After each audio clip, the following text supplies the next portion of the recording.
Welcome to San Francisco and the first drive of the 2011 Kia Sportage.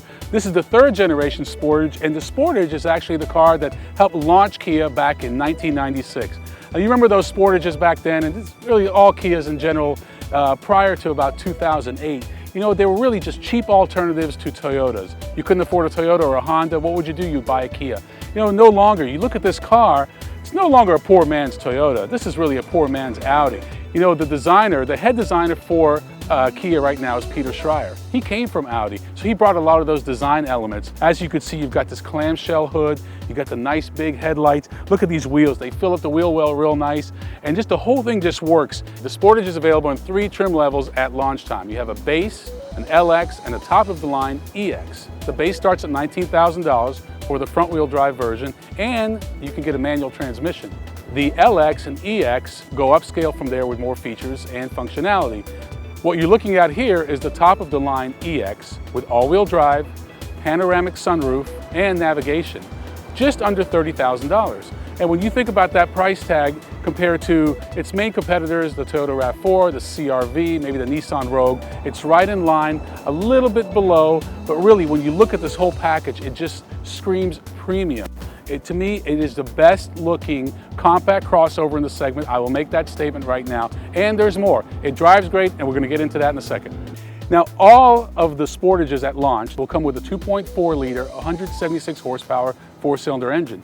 But later, guess what? There's going to be an SX model with over 270 horsepower. It's going to be a turbocharged 2-liter 4. Can you imagine 270 horsepower in a vehicle this size? That is impressive.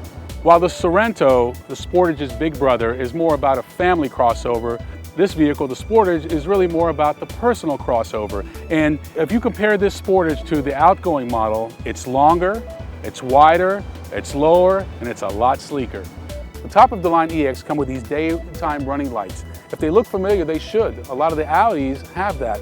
Also, you have LEDs right here in the mirror. Again, something that you would find on more expensive vehicles like the Audi. Nice touch. Kia is a company that's dedicated to safety and it's dedicated to connectivity. This vehicle is full of safety features, a ton of airbags. You really got to go on the website to check out all the safety features, too much to mention in this video. This vehicle comes standard with Bluetooth, but what's great about one of the options is UVO. UVO, Your Voice, is a Microsoft system. And if you look at the number of commands it takes to get a function done, for example, I want to call a certain person, you can get it done in less steps with UVO. It's really a great system, and you really got to check it out.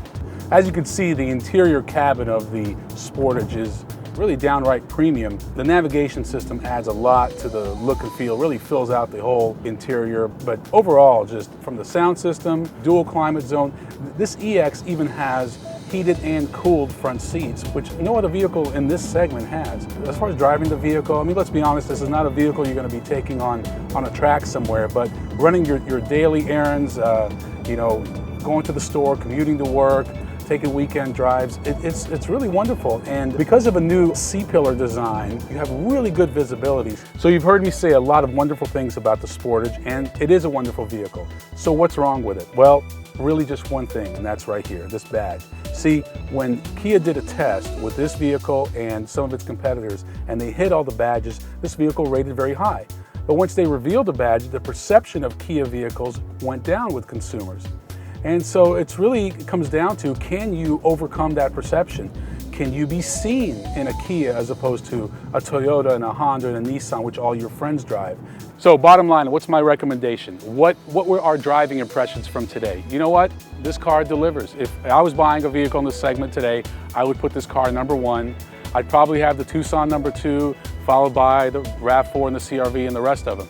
And I'll tell you why, this car, I think, just looks better than the rest of them, and it doesn't fall short on the driving. So there it is, great value from Kia. For more questions, check out our website, AutoTube, that's autotoob.com. See you next time behind the driver's seat.